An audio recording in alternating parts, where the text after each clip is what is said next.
ladies and gentlemen, in this last episode of the year that I'm going to do, I'm kind of wondering, what is Buffalo going to do? Play football, or are they going to run track? Because that's what the last couple of games for the Bills have been.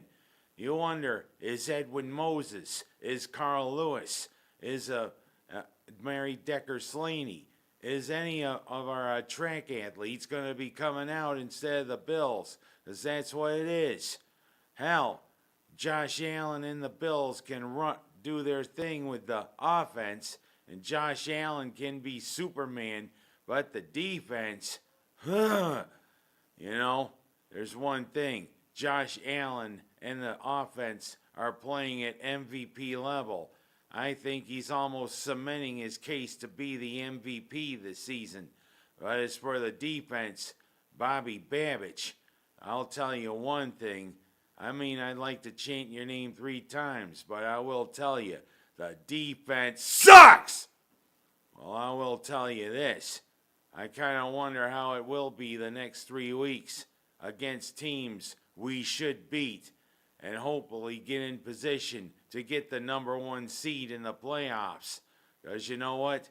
New England, the Jets, and New England again aren't exactly playing at a higher level. Heck, I'm kind of like, now that New England is kind of sunk to the depths of the NFL. But you know what? It was time to have a few seasons anyway. But hey, we can't let a rookie quarterback outplay the guy who is pretty much cementing his case to be MVP this year. Drake May have a nice career ahead of him, but you know what? He's no Josh Allen right now. And what is it with the NFL flexing the time of the game from 1 o'clock to 4:25? I know the quality of the games that were there weren't very good. But heck, you gotta wonder. Buffalo is probably gonna do their thing against New England if they don't fool around. Or if Babich's defense doesn't suck! But I will tell you this. Maybe, it'll be a better quality. Especially because, Kansas City. You don't know what's going on. Mahomes has what looks to be a high ankle sprain. Although they say he's going to play. Although we'll see. Will they get any more fortuitous decisions? As it seems as though the NFL, fans are hoping it'll be Buffalo and Detroit again.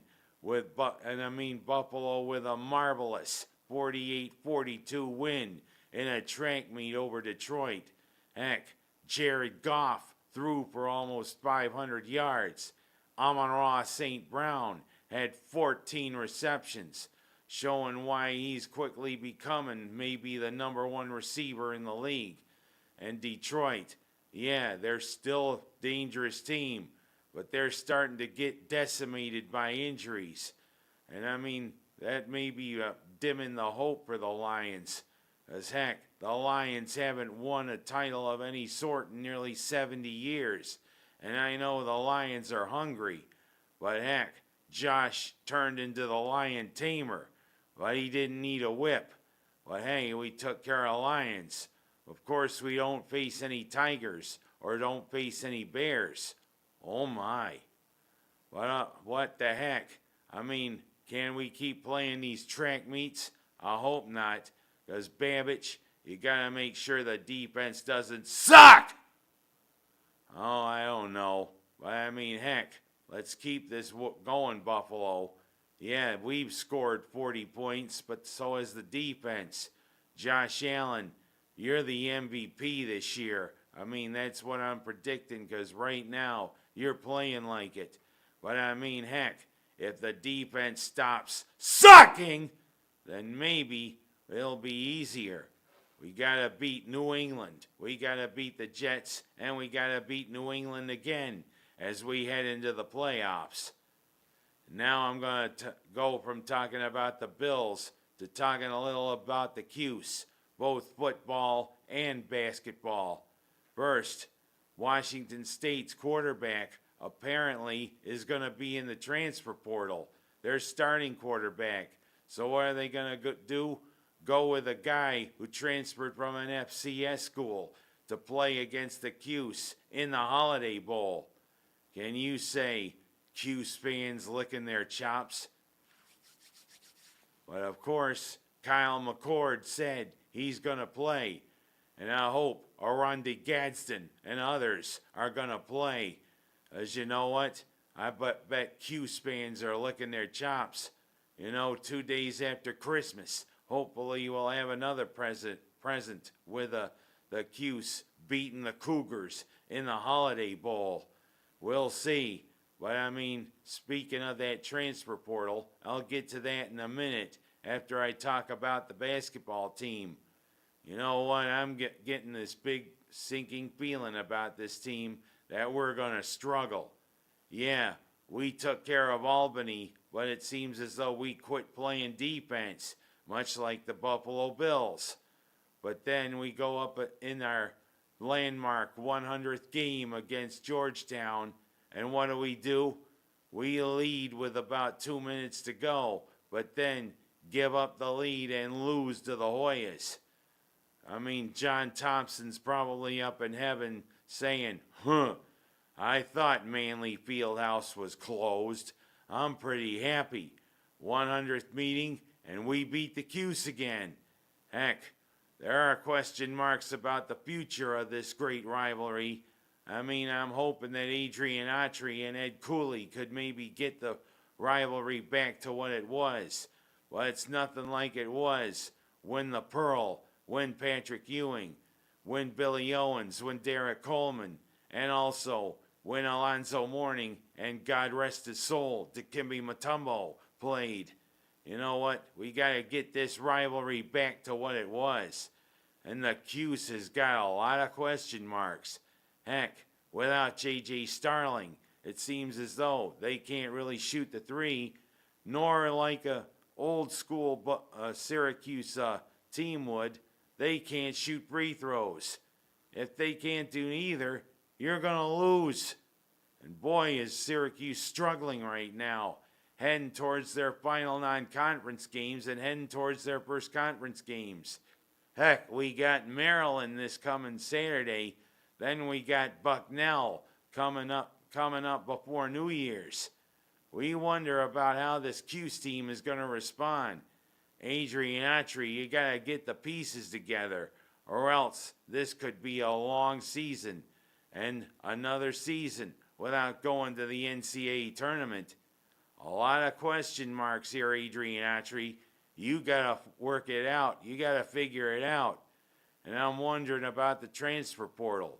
Could we somehow transport Jerry McNamara back to University Hill? Oh, maybe he'll do pretty good with Siena, but I doubt it. And speaking of the transfer portal, how about this? You got to think with your team going into a bowl game, you'd want to help the team into a bowl game, but guess what? Marshall had too many players enter the portal for them to be able to play in the Independence Bowl, because they were supposed to play Army in the Independence Bowl down in Shreveport, Louisiana. But I think about a third of their players have entered the transfer portal, and Marshall can't field a team. So they got to have the first 5 and 7 team play in the Independence Bowl. Louisiana Tech is going to step in what pretty much is going to be a home game for Louisiana Tech. But it kind of highlights the problems that this transfer portal is doing. The NCAA in all its regal splendor. The way they've got the transfer portal for football, why can't they open it after the bowl games and after the football season is over? It just seems as though, hey, let's open it after the regular season. And to hell with teams that are going to be in a bowl game. Hey, if too many of your players leave, hey, that's just too bad. No, it is too bad. It's another blunder by the NCAA. And I know this NIL thing and everything is going on. But heck, NCAA, you got to figure out a way to amend that rule.